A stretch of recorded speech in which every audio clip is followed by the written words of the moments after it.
When Jinbei was a child, he got into trouble that caused a lord's son to embarrass himself in public. Before any punishment could reach him, his father stepped forward, took the blame, and deliberately destroyed his own foot so his son would be spared.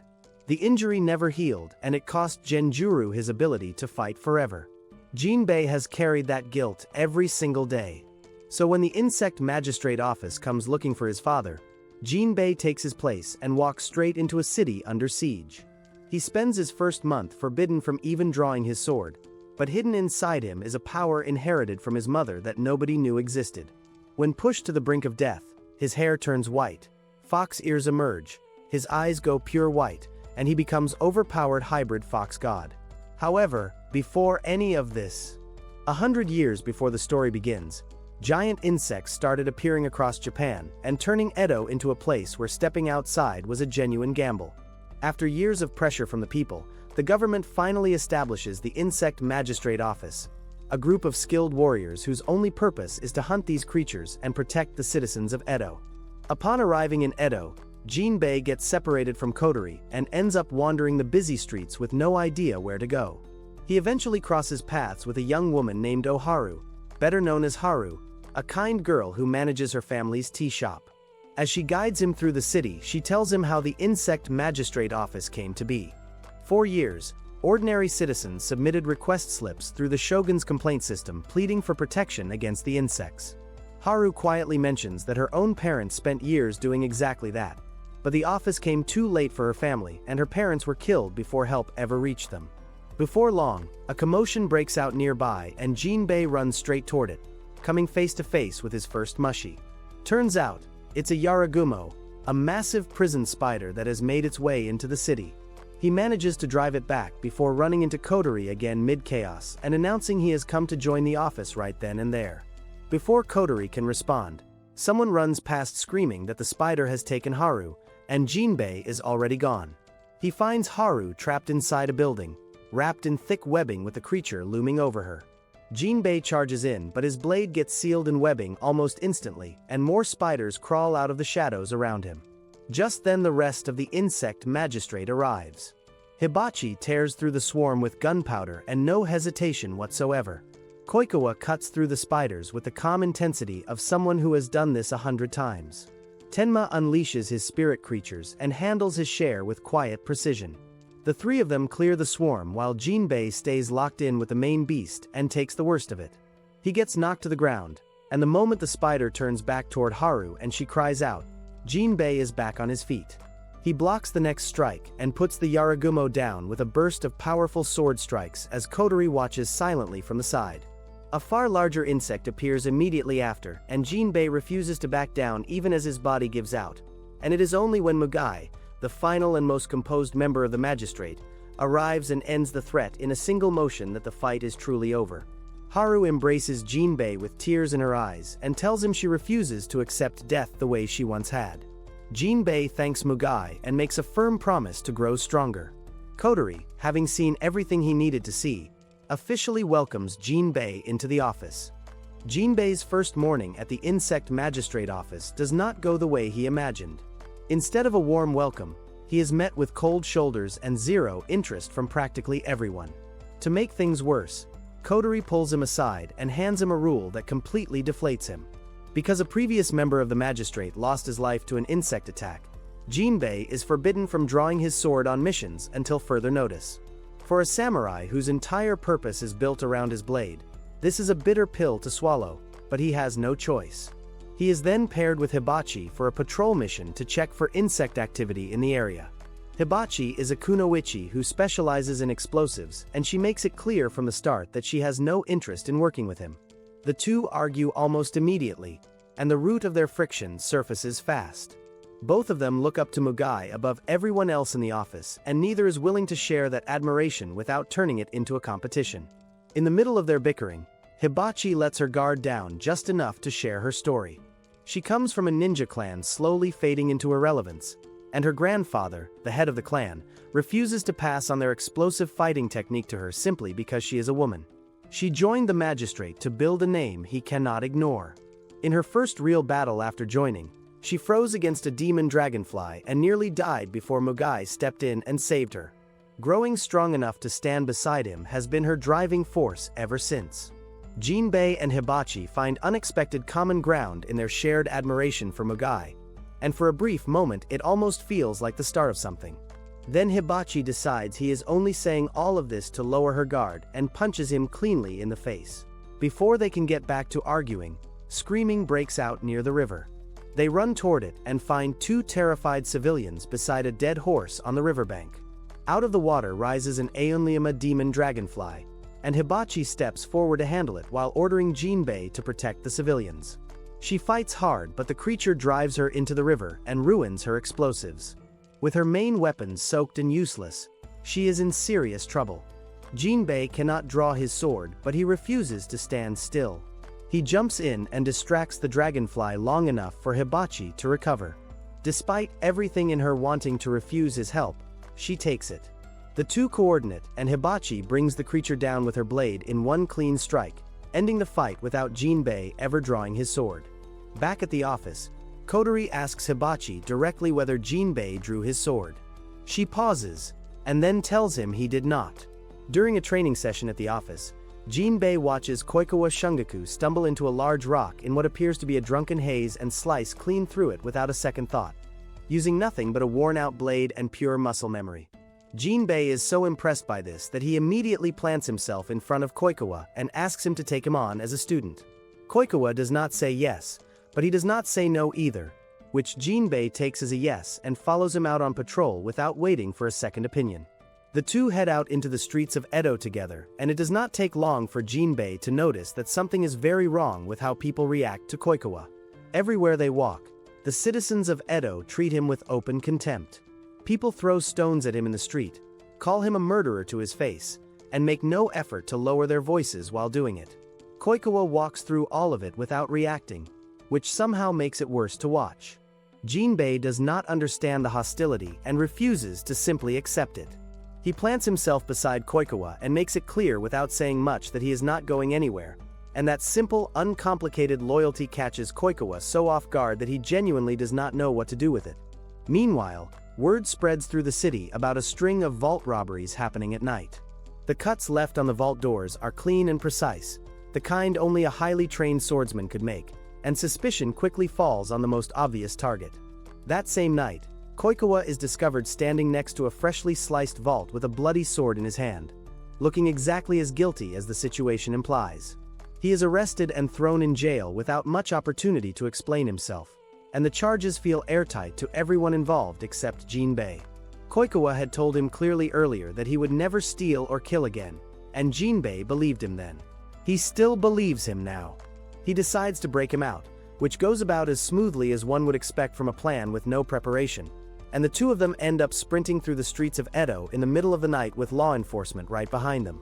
In the streets, the chase catches up to Jinbei and Koikawa just as a giant Oegatana Kamakiri, a bladed mantis, tears through the area and forces everyone to deal with a more immediate problem. Koikawa moves in to fight it, but one of the officers in pursuit, a man whose comrades were among those Koikawa killed years ago, cuts him across the back while he is distracted and fighting the creature. Wounded, bleeding, and still engaged with the mantis, Koikawa and the officer reach a point where they are close to turning on each other entirely. Jinbei steps between them. He tells the officer directly that whatever Koikawa did belongs to the past, and that the sword in his hand right now is pointing at an insect, not at a person. The officer hesitates. A second bladed mantis drops into the fight, and Jinbei and Koikawa take it on together, pushing through the exhaustion and Koikawa's injury until both creatures are finished. When the mantises are cut open, their stomachs are full of stolen gold coins. The vault robberies were never Koikawa's doing. The insects had been pulling the gold themselves, drawn to the metal for reasons that have nothing to do with any human crime. Koikawa is cleared immediately. Jinbei asks him afterward why he never just explained what actually happened at the vault. Koikawa looks genuinely embarrassed and admits that a dog startled him at the scene. He grabbed the nearest thing without thinking, and that thing happened to be a bloody sword that was already lying there.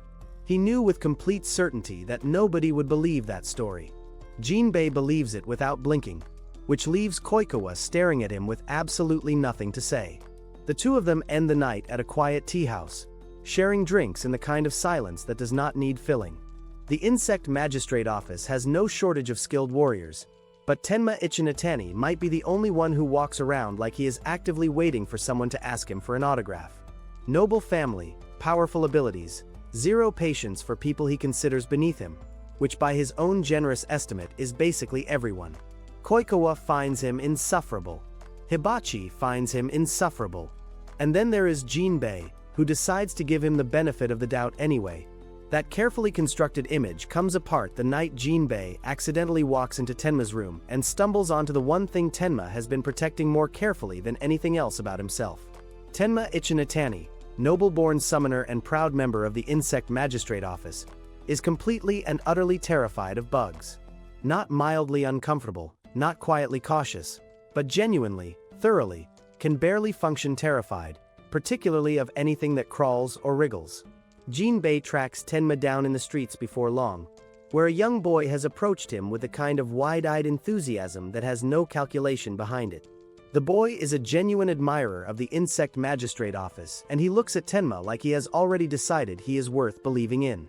For someone who has been running almost entirely on pride and receiving very little actual warmth from anyone around him, the creature is a Senzoku Mukaid, a giant centipede, and of every insect in existence, this is the one that reaches deepest into Tenma's fear. The team engages it across the streets of Edo, but the centipede keeps burrowing underground before anyone can land a finishing blow, resurfacing somewhere new each time and forcing the fight to reset. Jinbei, Kooa, and Hibachi scramble to pin it while Tenma watches from the edge of the fight, completely frozen. His Shikigami are right there, ready to be called, but his body simply will not cooperate. The centipede disappears underground again and resurfaces closer than before, and for a moment it looks like Tenma is going to stay locked in that fear for the rest of the fight. Then the young boy's voice cuts through the noise from the sidelines. He is cheering for Tenma with the kind of belief that does not ask for anything back and does not waver when things look bad. Something in Tenma shifts, slowly at first and then all at once. He pulls in a breath, steadies himself, and calls his Shikigami forward. The paper dolls expand into their full powerful forms, one built for speed and one built for strength, and together they drive the centipede out of the ground and launch it into the air, holding it suspended long enough for the rest of the team to close in. Jinbei, Kooa, and Hibachi cut it down together, and the fight is over. Back at the office, Kodori pulls Jinbei aside with an announcement that stops him mid-step. Mugai has personally selected him as his partner for the next mission. The two of them arrive at the minister's estate, and the scale of the problem becomes clear quickly. The mansion has been overtaken by Oa Hitanami, giant flea larvae, which have burrowed into the building and claimed it as their nesting ground. They are fast, aggressive, and drain blood from anything they can drive their stingers into. Mugai moves through them with the calm, efficient precision of someone who has handled far worse, cutting them down without breaking pace and directing the extermination like it is a task to be completed rather than a battle to be survived. Jinbei fights alongside him, but the gap between them is impossible to ignore. Where Mugai is composed and exact, Jinbei is still operating on determination and instinct, and the difference shows in every exchange. During the fight, Jinbei gets separated. One of the larvae catches him before he can create distance, drives its stingers in, and begins draining his blood. He struggles against it, but the creature holds him pinned and the situation deteriorates fast. Mugai is elsewhere in the estate, tracking down the remaining larvae and working toward the female, which is larger and significantly more dangerous than anything they have encountered in the building so far. He is not there to see what is happening to Jinbei. When Mugai reaches the suspected location of the female and finds Jinbei's sword lying in the debris instead, he goes still. For a man who has shown almost no readable emotion since the series began, the pause carries weight. He moves faster. He finds Jinbei pinned against a wall with multiple stingers driven into him, blood draining steadily, barely holding onto consciousness. Jinbei looks up at Mugai and, in the particular way that only Jinbei can manage in a situation this bad, apologizes for not living up to what was expected of him. Mugai cuts the stingers away and tells Jinbei, without any warmth in his voice, that he never had any expectations of him to begin with. Then he turns to the female flea, which has already begun moving to escape, and ends it with a single clean throw of his chain blade. The extermination is finished. The minister thanks both of them afterward, and the mission closes without ceremony.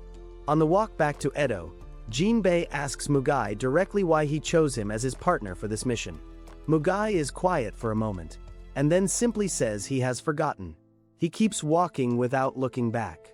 Jinbei watches him go, and the streets of Edo close around them both. Late one night, a masked figure is caught sneaking through the insect magistrate headquarters. The team corners him and hauls him in front of Kotori, who wastes no time demanding an explanation.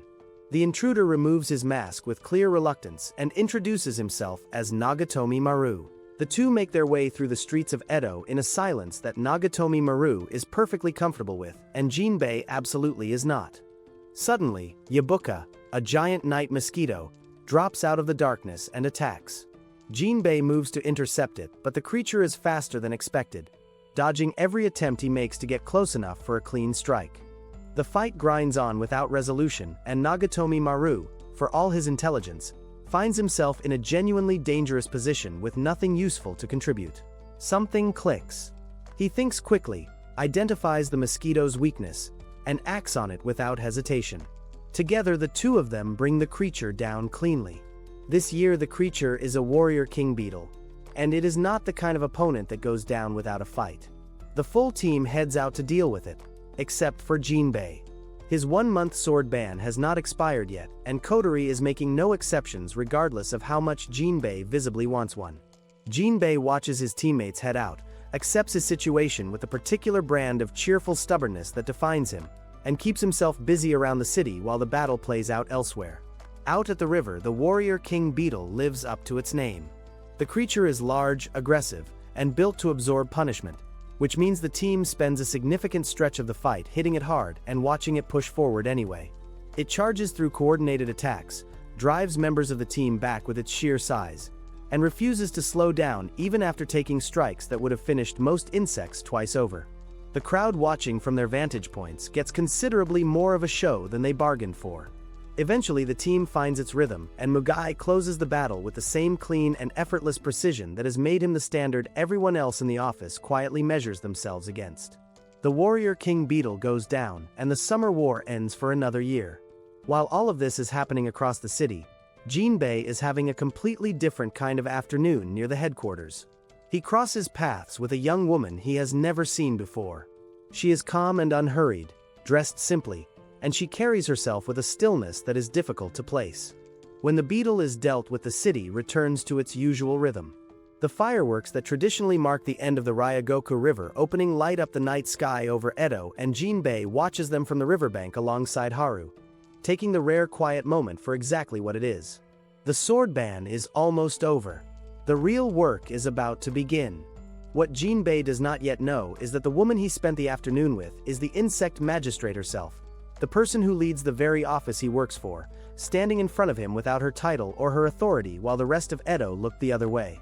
A group called the Mushikari, known throughout the underworld as the Insect Hunters, has been operating with a single clear objective for some time. They want the insect magistrate located and eliminated. Their leader dispatches a young woman named Mitsuki to Edo to gather whatever intelligence she can. Mitsuki is not a typical operative. She is a former member of Mugai's old group, which means she knows how the magistrate's office thinks, and she carries a flute that allows her to summon and control insects from miles away. Her assignment is straightforward. Find someone connected to the magistrate, get close to them, and pull out whatever they know. She picks Jinbei. It is an understandable choice. He is new to the office, visibly enthusiastic, and the kind of person who fills silences naturally. Mitsuki approaches him in the city, asks him to show her around, and turns on every bit of charm she has. Jinbei, delighted to have someone interested in Edo, gives her a thorough and cheerful tour and talks freely about his teammates, their abilities, their personalities, and the general workings of the office. He holds nothing back because it genuinely does not occur to him that he should. The one piece of information Mitsuki actually needs, the location of the insect magistrate, is the one thing Jinbei cannot give her. He has never met the magistrate. He does not know where she stays. He cannot help with that particular question, no matter how many times it comes up in different forms. The situation shifts when Mitsuki and Jinbei cross paths with Haru during their walk through the city. The moment the two women are in the same space, the tension between them is immediate and unmistakable. Haru does not know who Mitsuki is or what she is doing, but she reads the situation with the quiet instinct of someone who has learned to pay attention to people. Jinbei notices none of it and keeps talking. Mitsuki, thoroughly irritated by the encounter and having gotten nothing useful from her day with Jinbei, decides to take a more direct approach.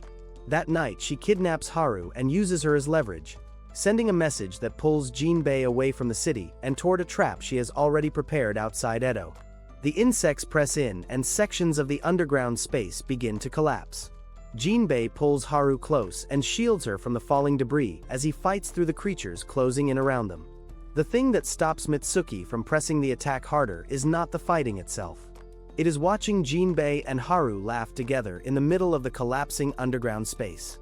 There is no act in it and no strategy. They are simply two people who trust each other completely and find something genuine even inside a disaster. And Mitsuki has spent enough time around people who calculate everything to recognize how foreign that is. Kooa and the rest of the team arrive and clear out what is left of the insect swarm. Mitsuki retreats into the night. Later she tracks down Mugai and tells him that he was right about Jinbei. Mugai listens, says nothing for a moment, and then tells her he does not entirely know what to make of him either. Mushikari leader Geikatsu receives the report of Mitsuki's failure without visible emotion, notes that she will be dealt with in due time, and turns immediately to the next move. The Mushikari commandeer a boat, set their course for Hachiho Island, and put Edo behind them. The sword ban is over, the team is mobilized, and Hachiho Island is already in the hands of people who came there to kill. Kotori calls Jinbei and lifts the 1-month sword ban officially. For Jinbei, who has spent 30 days watching his teammates fight while keeping his blade in its scabbard, this is the news he has been waiting for. He does not get long to enjoy it. Almost immediately, intelligence reaches the office that the Mushikari are moving on Hachiho Island, the location where the insect magistrate retreats every summer. The entire office mobilizes, and the order goes out to head to the island at once and protect her at all costs. The team sets out toward the water, but before Jinbei can make it out of Edo, a giant insect tears through the city streets and puts him in a position he did not ask for. He has a direct order to get to Hachiho Island, and he has a creature currently threatening the people around him. Jinbei makes the choice that Jinbei always makes. He stays behind long enough to deal with the insect, and then gets on the water as fast as he can and catches up with the team mid-crossing. Nobody is surprised. When the group arrives at Hachiho Island, the Mushikari are already there, and they are not hiding. Their leader has divided the force deliberately, assigning specific fighters to pin down each member of the magistrate's office while the core group moves directly toward the magistrate herself. The strategy is clean and it works. Within minutes of landing, every member of the team is locked in a separate fight and pulling away from the others, exactly as the Mushikari intended. Kooa attacks harder than usual the moment he realizes who he is facing. The Mushikari are the ones responsible for his mother's death, and that realization hits him like something inside has finally broken loose. His focus shifts from protecting the magistrate to finding whoever gave the order, and every swing carries the weight of years behind it. He takes on Manako, one of the Mushikari fighters, and puts him down with controlled and devastating efficiency. Then he pushes further into the island and catches up to Mugai, arriving just in time to hear something that stops him entirely. One of the insect hunters, not knowing Kooa is close enough to hear, lets slip that Mugai was once their leader. For a man who built his entire reason for being in the magistrate's office around avenging his mother, the possibility that the person he respects most led the group that killed her is not a question he can process in the middle of a battle. He stands there with it, and the anger has no direction to go. Hachiho Island is still a disaster zone. Jinbei is running on zero, the magistrate's poison is locked behind a dart, and the insect hunters are absolutely not done. If this is what a rescue mission looks like, someone needs to rethink the definition. Jinbei, who still has absolutely no idea who the magistrate actually is, refuses to stay down. He gets back on his feet and throws himself at the insect hunters surrounding her, even though the gap in strength between them is embarrassingly obvious to everyone watching. The magistrate watches him do this and cannot figure out what his deal is. She has dealt with trained warriors, skilled protectors, and people who fight for pride and reputation. She has never dealt with someone who gets carved apart repeatedly on behalf of a person whose name he does not even knows and keeps coming back anyway. At one point she genuinely considers whether he might be working against her, because the only person making things consistently harder for the insect hunters is also the same person absorbing every hit meant for her. It does not add up by any logic she has. The insect hunters put him down again, and this time it sticks. Jinbei hits the ground and does not get back up cleanly. Before he loses consciousness, he manages to get a few words out to her. He tells her to find her people, get herself clear, and that when all of this is over, the two of them are going to stand together and look at the skies of Edo. He says it without ceremony, without drama, like it is simply a thing that is going to happen, and he is letting her know in advance. What he does not understand is what those words land on. The magistrate has spent her entire life keeping distance between herself and other people. Not because she wants to, but because her body makes that choice for her. Her poison does not discriminate. It touches everything it reaches. Nobody speaks to her the way Jinbei just spoke to her. Nobody has ever spoken to her that way. That is the moment she stops holding back.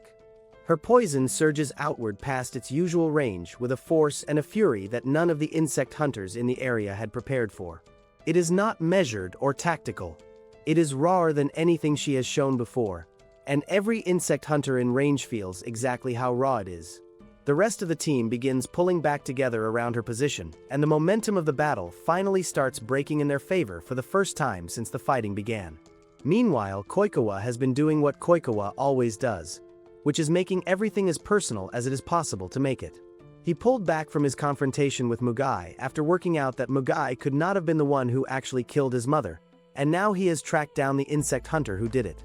The fight that follows is short and does not end with any pretense of restraint. Kooa does not perform composure in this moment. He feels exactly what he feels and puts the man down with it. Across the island, Mugai holds 3 insect hunters at the same time, keeping them occupied and buying enough space for Tenma to move the magistrate away from the most immediate danger. With everything turning against them, the Mushikari make the only sensible call they have made across the entire battle and begin pulling back. The insect hunters retreat from their positions across the island, and the fighting dies down in stages. The magistrate is alive. Her powers are still sealed behind the specialized dart the Mushikari used before retreating, and the people who came to kill her are still out there somewhere. The battle on Hachiho Island ends without anything clean about it. In the aftermath, the magistrate finds Jinbei and lifts him onto her back, carrying him through what remains of the island. She does not set him down until she has no choice. Hachiho Island is not finished. The main battle may have wound down, but the island still has one last problem waiting, and it is carrying it down a mountain with no power left and an unconscious samurai on her back. The magistrate and Jinbei are separated from the others on the higher ground of the island. Jinbei is still unconscious, and she carries him downhill through rough terrain. Her poison is sealed, and she has no strength left to fight, but she keeps moving because stopping is not an option. Before she gets far, one of the remaining insect hunters cuts her off on the path ahead. He is armed with a spear, and he is not there to talk. With no power to call on and Jinbei still unconscious on her back, the magistrate has very few options, and the insect hunter knows it. He moves in to finish things, and in that moment Jinbei's eyes open. What gets up is not quite the Jinbei the magistrate has been carrying down the mountain. Something is different in the way he moves and the way he looks and the speed with which he processes what is in front of him. He is on his feet, and the insect hunter is down before the magistrate has fully processed that he woke up at all. She stares at what just happened and does not have an immediate explanation for it. The noise and the sudden end of the fight reach Mugai's position on another part of the island. The insect hunter leader, realizing something has shifted, makes a decision. He sends the rest of his available fighters toward whatever just happened and stays back to deal with Mugai himself. The one-on-one fight between the leader and Mugai carries a weight that goes beyond the battle around it. In the middle of the fight, the leader lets something slip, a mention of blood relation between them, a detail he drops as though it is simply a fact worth stating. Mugai does not engage with it. He gives no indication that the claim means anything to him, and he makes it clear without saying much that whatever connection the leader believes they have is not a connection he intends to honor. Back with Hibachi, Tenma, and Kooa, the fight against their assigned opponents has not been going smoothly. The insect hunters on this part of the island are pushing them hard, and the team has been working against the grain of the fight for a while. Then Jinbei arrives, still in that altered state, and the dynamic shifts immediately.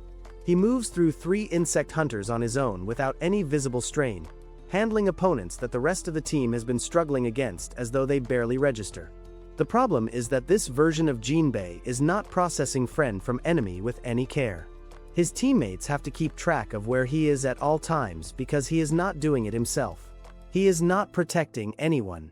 He is simply fighting because strong opponents are in front of him, and that is the only logic running in him right now. The magistrate arrives and watches all of it. What is in her expression is not relief.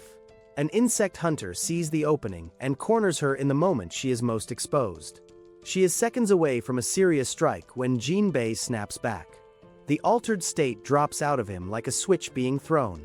His eyes clear, he registers where she is, and he gets to her before the insect hunter can close the distance. He reaches her and stays in front of her, breathing hard, back to himself. The team comes back from Hachiho Island expecting Edo to be standing and hoping it is not on fire. What they do not expect is to find it completely fine, suspiciously fine, with a mountain of insect carcasses piled up in the streets and one man standing near them looking entirely unbothered about the whole thing.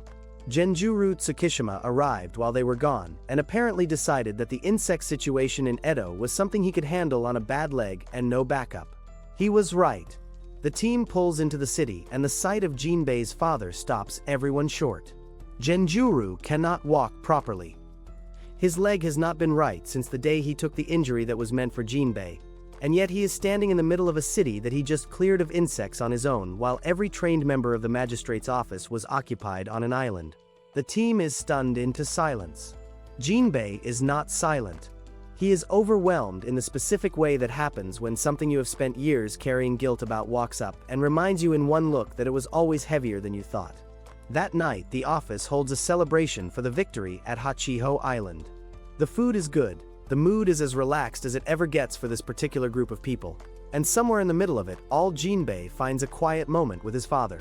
He sits down with Genjuro and apologizes. He tells him he was not strong enough at Hachiho Island and that he is sorry for it. Genjuro listens to all of it and then tells Jinbei they are going to train. Kotori grants them 3 days of leave. Genjuro tells Jinbei he will teach him all 36 Tsukishima sword techniques within those 3 days.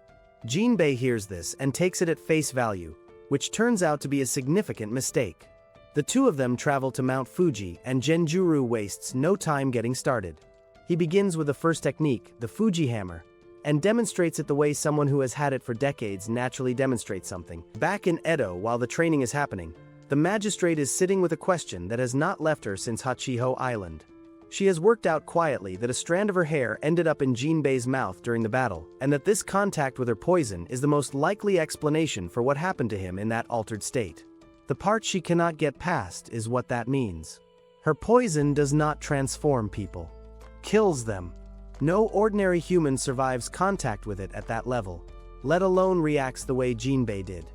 Not every battle in Edo happens with swords drawn and insects tearing through the streets.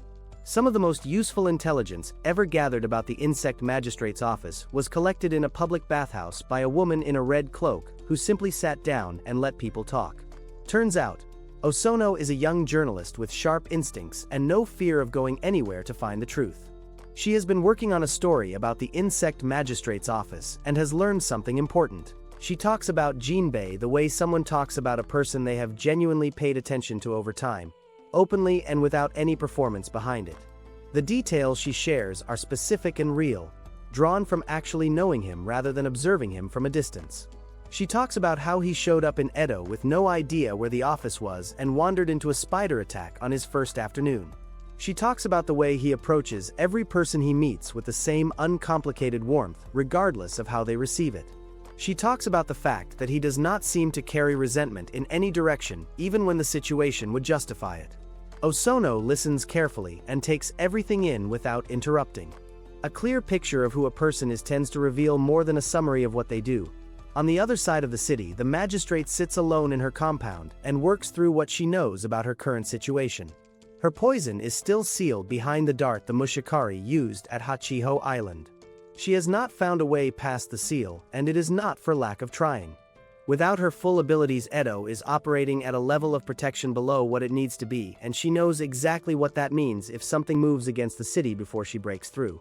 The insect hunters came openly at Hachiho Island for the first time after operating in the shadows for years, and the fact that they were willing to do that tells her something about how their calculations have shifted. She turns the problem over carefully and methodically in the way she turns most problems over, alone and without anyone to think alongside her, in a compound that is always exactly as quiet as it is tonight. Edo has had giant insects, assassins, and an entire armed group trying to kill the magistrate on a remote island. It has not had anything like Saratobi Sasuke before, and it is not ready for him. While the insect magistrate's office is still working through the aftermath of Hachiho Island, something new arrives in the city without any warning. This is not a giant insect. It is not a human operative gathering intelligence. It is something in between, something that has not shown up in Edo before and that the city has no framework for handling. Saratobi Sasuke arrives wearing a mask over a face that is no longer entirely human. He is a half-insect, half-man creature moving through the streets with a speed that makes him almost impossible to track, the ability to split himself into multiple copies that fight independently, and wings that let him cover the entire city in seconds. He is one of the 10 crucifix insects, an elite group serving under Sanada Yukamura, and he has not come to Edo to cause general chaos. He has come specifically for Jinbei. Whatever he knows or suspects about the power Jinbei activated on Hachiho Island, it has caught his attention in a way that makes this visit feel less like an attack and more like an evaluation. The Insect Magistrate City Patrol is not in the city when Saratobi makes his presence known. The Shrine Patrol Group and the Samurai House Patrol Group are both in the area and both engage him when they see what is happening to the streets around them. Neither group is built for this. Saratobi's speed alone renders most conventional attack patterns useless before they get started, and every time one of them lands what feels like a meaningful hit, the ability to multiply himself means there are simply more of him to deal with than there were before. The two patrol groups fight hard and buy time for the city, but the damage accumulates and the situation gets worse with every exchange. Saratobi moves through them without slowing down, barely registering the effort it takes, and the gap between what they are capable of and what he is capable of is visible to everyone watching. Jinbei arrives and the dynamic shifts, but not in a straightforward way. This is a different level of opponent than anything Jinbei has encountered in the time he has been in Edo. Saratobi locks onto him immediately and loses interest in the other fighters almost entirely.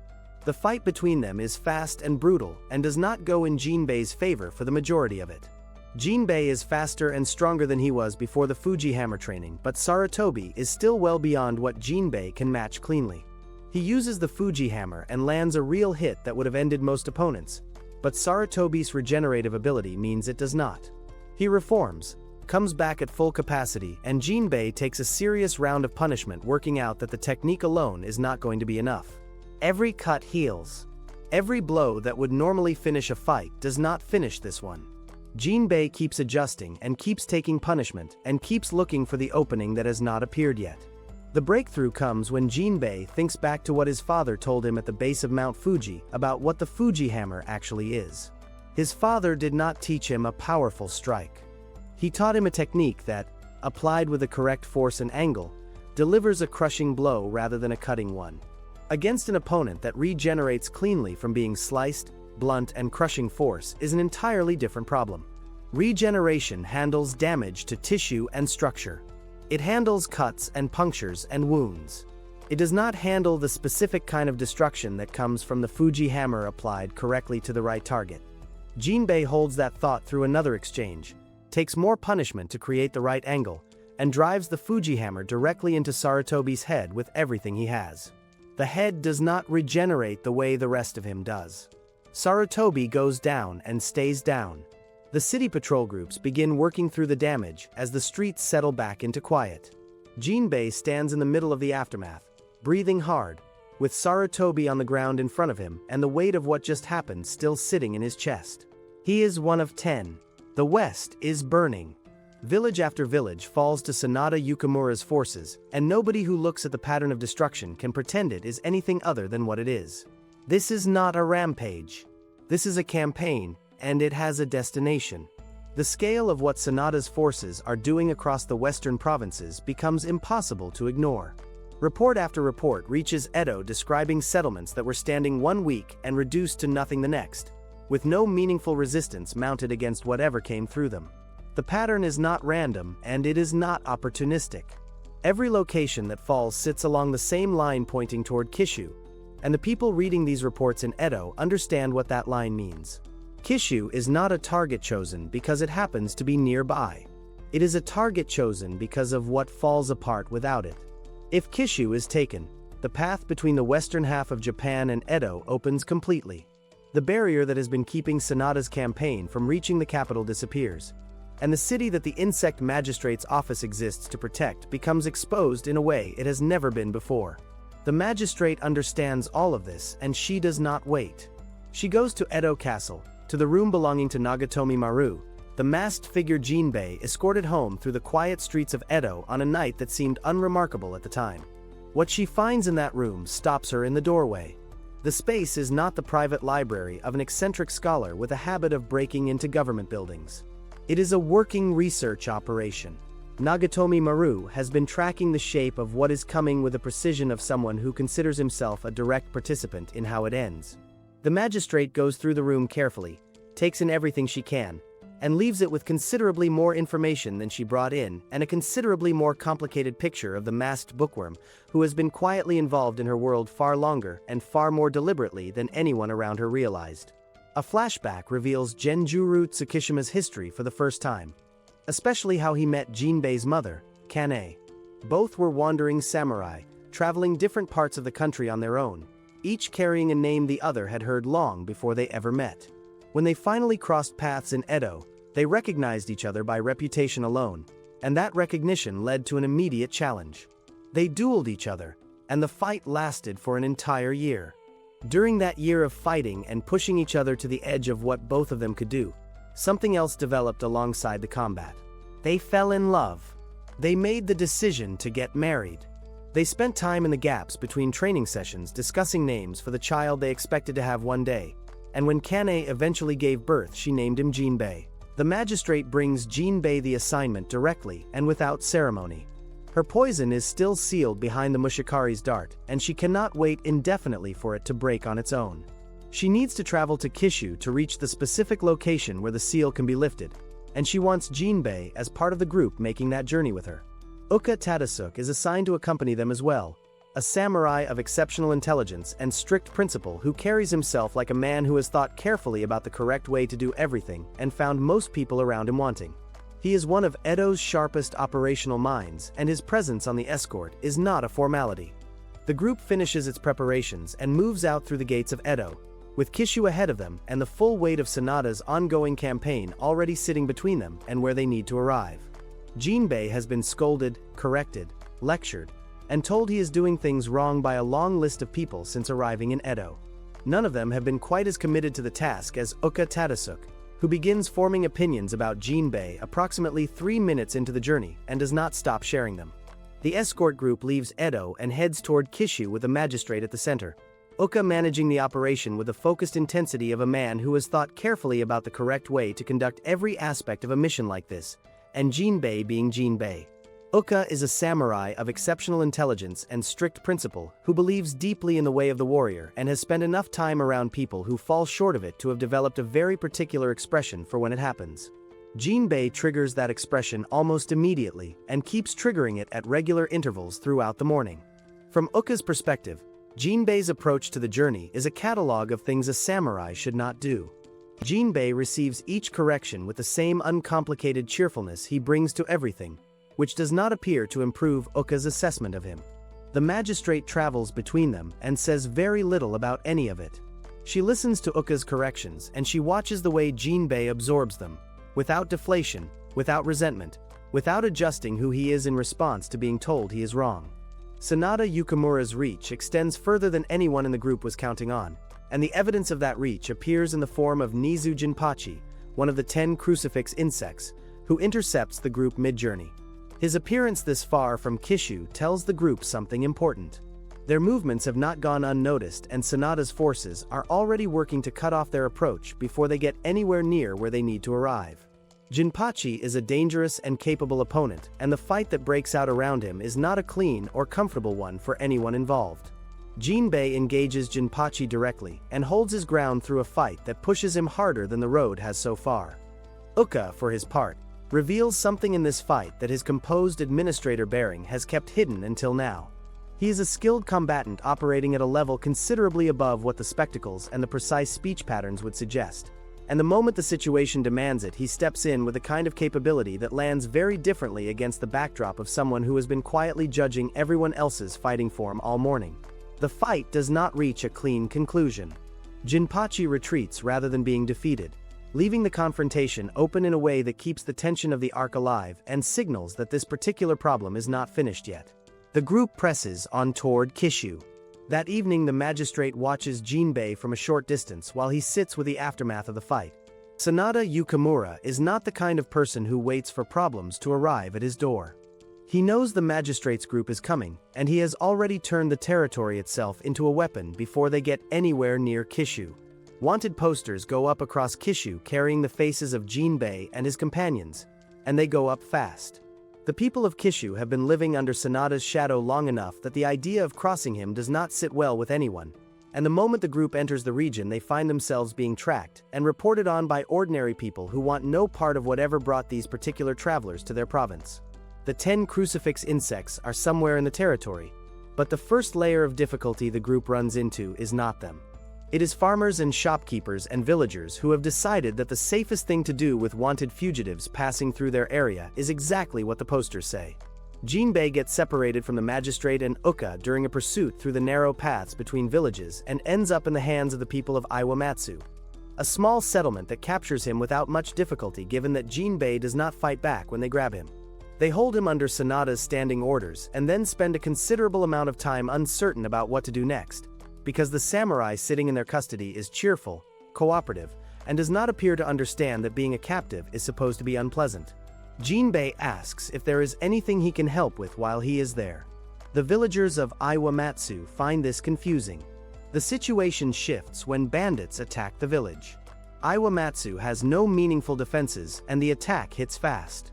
Whether the timing is coordinated to keep the area around Kishu destabilized or simply a case of opportunists taking advantage of a village that cannot protect itself, the result is the same. Jinbei does not stay seated. He is technically still a captive, and the people holding him are technically the reason he cannot leave, and none of that registers as relevant information when people in front of him are in danger. He moves immediately and fights the bandits off with the same complete commitment he brings to every fight, protecting a group of people who were holding him prisoner with the same care he would give to the people he came to Kishu to protect. The bandits are driven off, and the village is standing when it is over. The villagers of Iwamatsu look at Jinbei afterward with a different expression than the one they had when they captured him. What came into their village as a wanted fugitive has just defended them better than anyone else available to do it. The quiet does not last.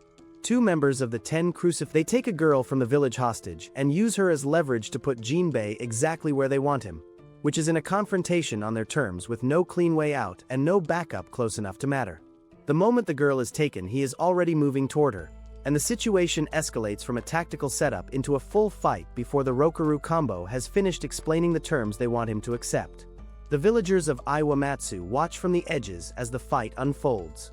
Not long ago, they were ordered to capture and hold this man, and now they see him standing between them and 2 members of Sanada's elite force without being asked. The moment settles on Jinbei facing the Rokaru combo, carrying the weight of a battle he never chose, while the same villagers who once held him captive now stand behind him as the reason he refuses to fall. The Rokaru combo did not come to Iwamatsu to lose, and they make that clear immediately. Fighting them is not like fighting a single strong opponent. It is like fighting a problem that has 2 answers to every move you try. The group reunites with the rest of the Insect Magistrate City Patrol team shortly after the fight ends. Jinbei goes to find them and runs into Hibachi before the full team arrives, which gives the 2 of them a brief moment alone that neither of them particularly knows how to handle. Hibachi's reaction to seeing Jinbei after the separation in Kishu is not the reaction of someone who has been mildly inconvenienced by a colleague going missing. It is sharper than that and sits closer to the surface than she wants it to. She covers it the way she always covers anything she does not have a category for, with irritation and a remark that lands somewhere between a complaint and something else entirely. Jinbei receives it as he receives most things, warmly and without reading any of the subtext, which resolves the moment without resolving anything it actually contained. The full team assembles, and the brief rest that follows is the last one the situation is going to allow. Uka goes to meet with Yamagatake, the lord of the area, and the negotiation between them is straightforward. Yamagatake agrees to assist with infiltrating Wakayama Castle on a single condition. No citizens of Kishu are to be harmed in the operation.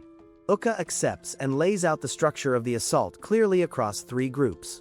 Mugai leads the snow group, consisting of himself, the magistrate, and Yamagatake, with the objective of reaching the eternal well inside the castle and restoring the magistrate's sealed powers.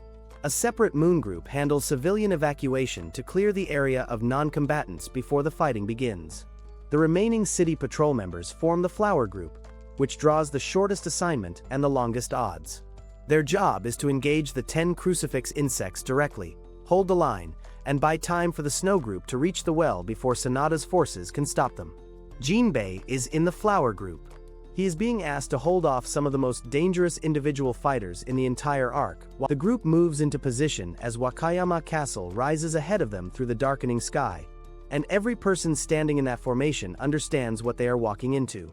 Kishu is the last line between Sanada Yukamura and a clear path to Edo, and the assault on Wakayama Castle is where that line either holds or it does not. The night before the assault on Wakayama Castle, the magistrate experiences something she almost never does: a few quiet moments of ordinary life. She finds herself beside a lake with Jinbei on the evening before the attack. In one of those quiet, unplanned moments neither of them knows how to handle. The magistrate's name is Kuroagia, though almost no one in Edo uses it, and she has lived most of her life in isolation, shaped by a body that keeps others at a distance. Her poison does not ask permission. It reaches anything near her, and that truth has defined every relationship she has ever had. Jinbei takes her hand without thinking, and it unsettles her more than anything from the battle on Hachiho Island. Their moment is interrupted as someone arrives. Kuroagia carries it with her into the next morning, keeping it hidden as the briefing begins. The assault on Wakayama Castle begins at first light, and the 10 crucifix insects do not wait for the attacking groups to find them. They move to intercept immediately, each of them cutting off a different path into the castle before the 3 groups can reach their objectives, and the plan comes under pressure from the very first minutes of the operation. Coordination between the groups breaks down quickly as each one gets pulled into its own fight and loses sight of what the others are doing. The snow group, the moon group, and the flower group are all operating separately from the moment the castle gates come into view, and everyone involved understands that holding their own section of the plan together without knowing how the rest of it is going is the only option available to them. The first opponent Jinbei encounters on the castle grounds is Nizu Jinpachi, the same fighter who intercepted the group on the road from Edo and retreated before the fight could reach a proper conclusion. Jinpachi does not retreat this time. He pulls the fight into water almost immediately, dragging it from the castle grounds down into the moat where the environment works entirely in his favor and against every strength Jinbei has developed in months of training on solid ground. The moat is not neutral territory. It is Jinpachi's territory, and he knows exactly what fighting in it costs an opponent who was not built for it. Fighting in water is a different problem in every direction. Movement slows down and becomes harder to control. Sword technique loses its clean lines and the timing that makes it reliable. The resistance of the water turns every exchange into a sustained test of endurance rather than a contest of speed and precision, and Jinpachi has an advantage in this environment that goes well beyond just being comfortable in it. His true form is a water-based insect creature, and when he sheds his human appearance and reveals what he actually is, the moat stops being a defensive feature and becomes something considerably more dangerous. He is faster in the water than he was on land, harder to track, and able to attack from angles that the surface of the water completely conceals until the strike is already moving. The fight forces Jinbei into constant adjustment and improvisation without a moment to breathe. He takes heavy hits as he realizes that what works on solid ground does not work here. The Fuji hammer that defeated Saratobi cannot be used the same way in water, where force is absorbed and redirected. He keeps adapting, enduring the punishment until he finds the right angle, then drives the Fuji hammer into Jinpachi with precise timing. Jinpachi falls and does not get back up. The victory is not clean, but it is complete, and Jinbei pulls himself out of the moat and pushes deeper into the castle. Across the rest of the castle grounds, the other members of the flower group are each locked into their own fight against an opponent built specifically to stop them. Hibachi faces Kirigakure Saizu, a fighter who does not engage with direct force but works through sound-based illusions that attack the mind rather than the body, pulling her into manufactured perceptions that make it impossible to trust what she is actually seeing. Kooa faces the Miyoshi brothers, a paired unit whose cockroach-based physiology allows them to regenerate completely from every strike he lands, turning what should be a short and decisive fight into a sustained test of endurance that grinds against every instinct he has. He can cut them down and they simply come back, again and again, and finding a response to that requires him to reach past the toolkit that has never failed him before. Tenma faces Anayama Kosuka. The snow group moves through the interior of the castle on a different track entirely. Mugai leads Kuroagia and Yamagataki through the castle's internal corridors toward the Eternal Well, while the fighting in the outer sections keeps Sonata's defenders occupied. The path is not open, and the pressure on the snow group is real from the moment they enter the building. But the chaos of the simultaneous fights outside creates the only window they are going to get. Hibachi has spent her entire career trying to prove something. Today, inside Wakayama Castle, an opponent who fights by making people doubt their own eyes has decided that the best way to stop her is to use everything she has ever cared about against her. Kirigakure Saizu is not the kind of fighter who meets his opponents directly. He is a master of IGA ninjutsu who does not need to land a physical hit to win a fight. What he does instead is considerably more unsettling. He works through sound-based illusions that bypass the body completely and go straight for the mind, constructing false images and manufactured sounds around his target until they cannot trust what they are seeing or hearing. Against most opponents, that is enough to end a fight quickly. Against Hibachi, who has built her entire identity around being someone who cannot afford to doubt herself, it is a more precisely targeted weapon than Saizu probably anticipated when he was given this assignment. The illusions he creates are not random. They are drawn from what the person cares about most, shaped from the material that already lives inside them and pulled outward into something they cannot dismiss as obviously false. For Hibachi, that means her past. Her grandfather appears in the fight, the head of the clan who never believed a woman could inherit the explosive techniques that define everything she has worked toward. Her clan surfaces around her, the people she has spent years trying to earn respect from. The techniques themselves appear as things she is reaching for and cannot quite hold. Saizu does not manufacture fear from nothing. He finds what is already there and gives it a shape she has to fight through. The visions disorient her, and for a real stretch of the battle she is lost inside them, swinging at an enemy she cannot locate while Saizu watches her from outside the illusion and waits for her to exhaust herself against nothing. Jinbei's path through the castle crosses into Saizu's range during this stretch, and he gets pulled in as well. The illusion that catches him is a false image of Hibachi in a badly weakened state, and he reacts to it the way he reacts to anything involving someone he cares about being in danger, which is immediately and without stopping to question it. He is close to acting on something that is not real when Hibachi reaches him and pulls him back out of it. The fact that she is the one who gets him clear is a small but deliberate reversal of the direction things usually run between them. He tends to be the one moving toward her when something is wrong. This time it goes the other way, and neither of them acknowledges it directly. With the illusion broken and Jinbei back, Hibachi faces Saizu without the manufactured interference between them, and the fight shifts completely. She is sharper in this moment than she expected to be, and she is honest enough with herself to understand why. Jinbei is watching her, and that specific fact does something to her focus that she cannot fully explain, and is not particularly interested in examining at length inside a fight for her life. She pushes through Saizu's remaining defenses with a focus and a force that he did not plan for and drives home the decisive strike that ends the fight. The victory is genuine, but it does not come without a complication attached to it. The Saizu that Hibachi brought down was not all of him. It was a clone carrying a portion of his ability, the piece he was willing to commit to this particular fight, while the real Saizu held back and watched to see what she was capable of. He is still somewhere in the castle with everything he chose not to show today, waiting for a confrontation that matters more to him than this one did. Hibachi won this fight. She did not finish this problem. Jinbei praises her performance when the fight closes, and she receives the compliment with visible embarrassment rather than the sharp deflection she would normally reach for in that situation. The embarrassment is more honest than the deflection would have been, and she is aware of that, which makes it worse.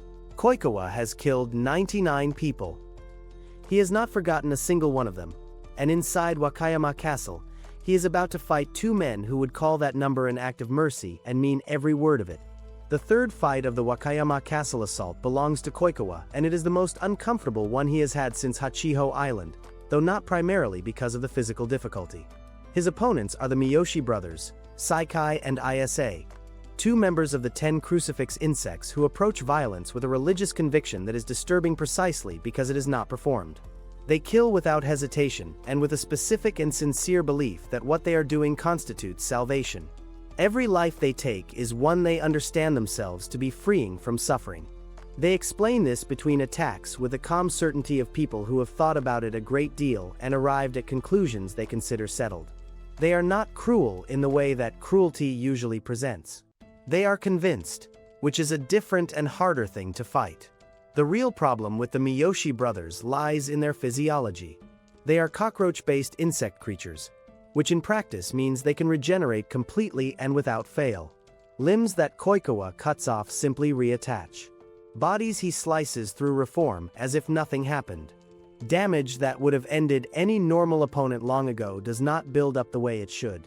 Conventional sword techniques are useless because no wound lasts.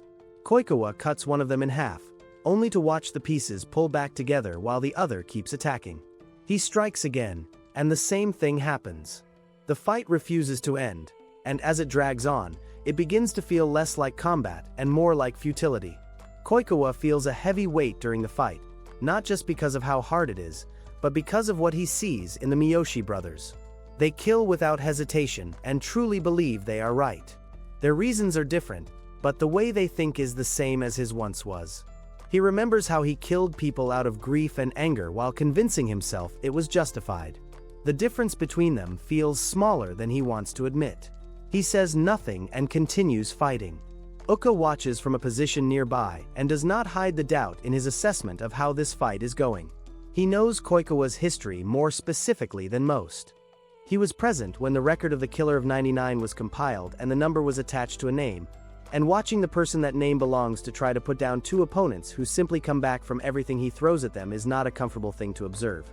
His confidence that Kooa is going to close this is limited, and he does not perform a confidence he does not have. The compassion slash does not come from a technique anyone taught Kooa. It comes from the fight itself, from sitting inside the specific and grinding problem of opponents who regenerate from every conventional approach and working outward from that problem toward the only solution that exists. Kooa works out that the answer is not a more powerful version of what he has been doing. It is speed. His strikes need to outpace the regeneration rather than trying to outlast it. If he can reduce his opponents faster than they can reform, faster than the biological process that keeps bringing them back can keep up with the rate of damage being inflicted, he takes away the one advantage the fight has given them.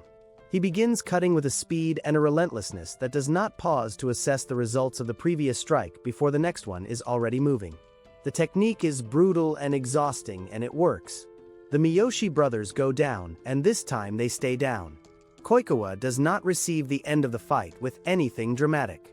He looks at the Miyoshi brothers on the ground and carries what he just did forward into the next moment the same way he carries everything, quietly and without putting it down.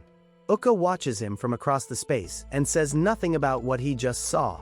The castle is still loud around both of them, and there is still more of it left. Tenma Ichinatani has never met his parents. He has never seen their faces. He knows only descriptions, and that single unfinished thing is the reason he gets back up every time Anayama Kosuka puts him down. Anayama is a member of the 10 crucifix insects, and he fights with word justice attached to his name like a permanent title. He says it between attacks and between breaths without hesitation or performance, because to him it is not a declaration. It is simply what he is. He delivers his philosophy mid-combat with the calm certainty of someone who has already resolved every question it raises. His 3 conditions come out in sequence across the opening exchanges. Justice must be strong in heart, in technique, and in body. And then, once both of those conditions are met, a person must stop seeking justice and become it entirely. He fights through his shikigami. He holds his friends close and has no intention of releasing any of them. Tamakichi and Matsukichi are genuine fighting units in their own right. Tamakichi operates as the speed type, fast enough to close distance and strike before a defense can be properly assembled. He reads Tamakichi's approach and deflects the speed strikes cleanly before they connect. He meets Matsukichi's force and redirects it rather than absorbing it, because he is not treating this as a fight he needs to win. He is treating it as an assessment he is running. The assessment continues at Tenma's expense for a sustained stretch of the battle. He goes down again. He gets back up again. Every time he rises, it comes from the same place, not from pride and not from stubbornness that has lost its reason, but from the specific and concrete image of two people whose faces he has only ever heard described and has not yet seen with his own eyes. He tells Tenma that he has not yet earned the right to die. He says it the same way he says everything, without drama and without cruelty. Tamakichi and Matsukichi working together at maximum output is a different order of force than anything the fight has seen from him so far, and he drives the combined attack into Oniyama with everything that the previous exchanges have built behind it. Tenma follows immediately, and the two of them push through a hard and damaging sequence from which neither of them comes out cleanly. Oniyama lands serious counterstrikes and Tenma takes real damage absorbing them. Tenma is not done. Oniyama Kosuka has put him through the floor of Wakayama Castle more times than anyone watching would consider reasonable, and he keeps getting up with the same thing driving him that has been driving him since the first exchange. Two people whose faces he has never seen. That is enough. The fight moves into its final stretch with both of them carrying real damage from everything the previous exchanges have cost them. Tenma calls Tamakichi and Matsukichi back into coordinated action and pushes the attack with both Shikigami operating at full output together. Oniyama absorbs the pressure and responds with the same composed force he has brought to every stage of this fight, but Tenma does not stop adjusting. He finds the angles that the previous rounds of failure taught him and drives into them without hesitation, taking hits to create the openings he needs and using the damage he absorbs as the price of forward movement rather than a reason to pull back. The Shikigami work around him and Tenma works through the gaps they create, and the combined pressure of all three of them operating together finally breaks through what Oniyama's composure has been holding in place. Tenma lands the decisive strike and Oniyama goes down and does not get back up.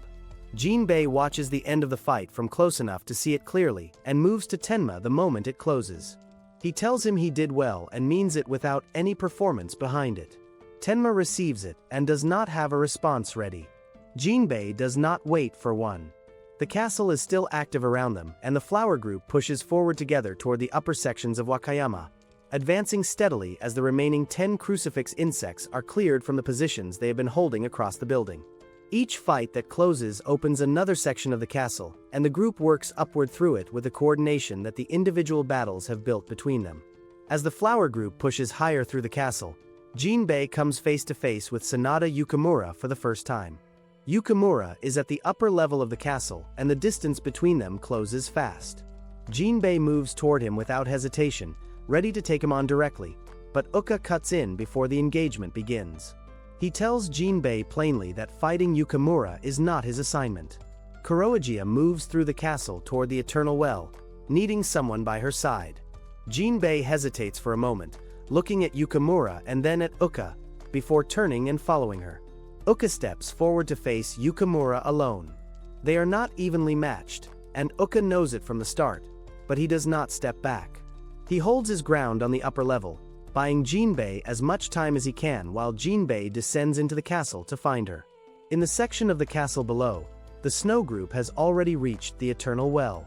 Mugai holds the corridor outside it while Kuroijiya and Yamagatake move through the final approach.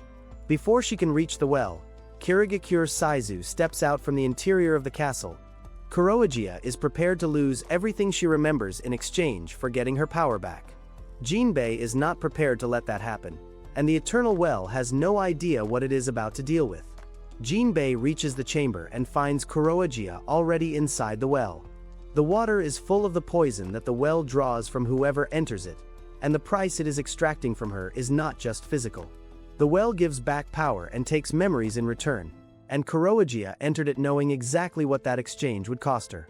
She is prepared to leave that chamber without the ability to remember the people she has protected, the office she has led, the promise made to her on Hachiho Island, or the face of the person who made it. She has made her calculation, and she has accepted the terms, and she is not asking anyone to change them for her. Jinbei jumps into the well after her.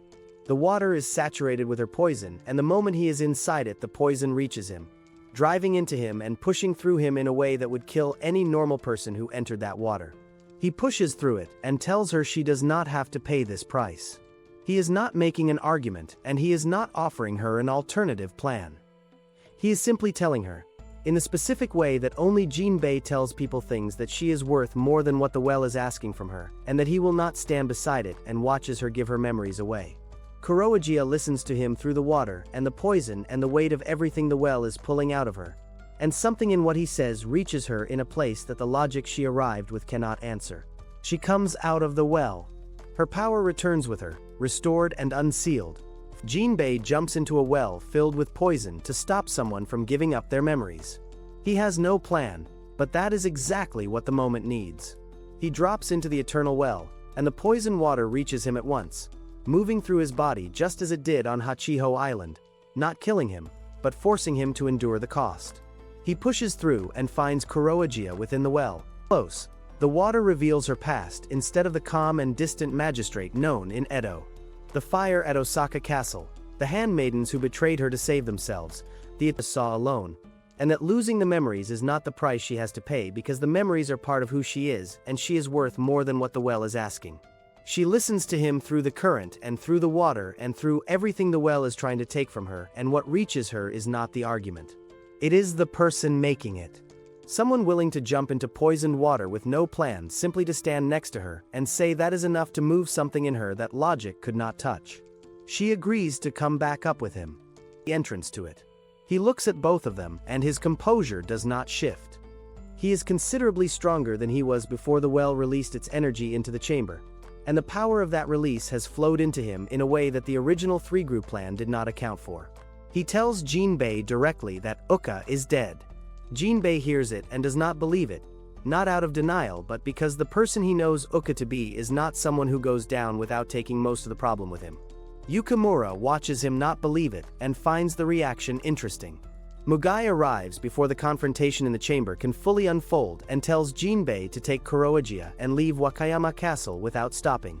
Mugai's decision to remain behind with Yukamura carries a weight neither of them puts into words, but Jinbei understands it and moves without hesitation, taking Kuroijiya with him.